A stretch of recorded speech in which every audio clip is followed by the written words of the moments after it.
Pangulo yung ano man po ang magiging desisyon ng Senado. But Yusek, why did the warrant of arrest for Sen Bato de la Rosa reach former Senator Trillanes first? Bakit po hindi na course through the government first po? Ang sabi po ng NBI ay nabigyan po sila ng kopya. Dahil po sa ating pagkakaalam ay hindi ko naman po masasagot kung ano po ang personal knowledge ni dating Senador Trillanes.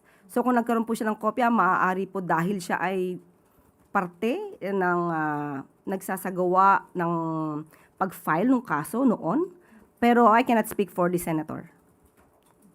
Ma'am, can we get your expert opinion as a lawyer po? Kasi marami pong talks and opinions saying pwede pong arestuhin si Senator Bato de la Rosa at inside the Senate because the Senate's custodial power doesn't supersede the warrant unless the SC intervenes. Ano po ang opinion niyo dito?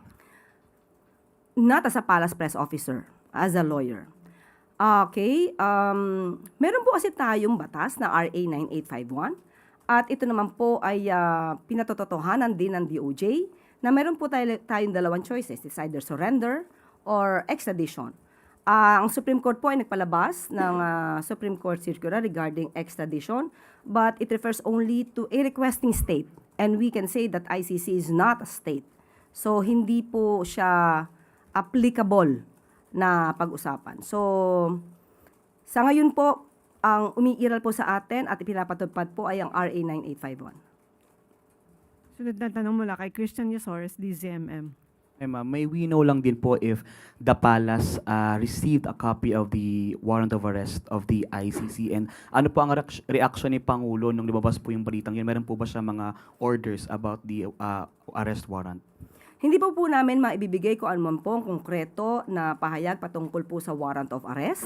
Hahayaan po natin ang mga law enforcement agencies po natin at ang mga ibang ahensya na nakakapaloob dito ang siya pong magsalita patungkol po dito.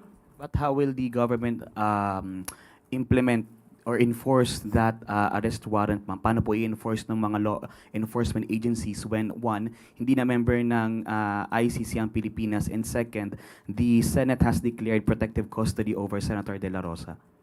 Okay, again, sasabihin ko po, ano ba ang umiiral na batas sa atin? Hindi po tayo miyembro ng ICC. Ang umiiral po na batas sa atin ay ang RA 9851. At yun po ang ipapatupad sa anumang pagkakataon dahil ito naman pong RA 9851 ay nagamit na rin po ng Supreme Court sa ibang mga kaso. So, ano po yung next question? May pangalawa po. Kung about naman po doon sa declaration ng Senado na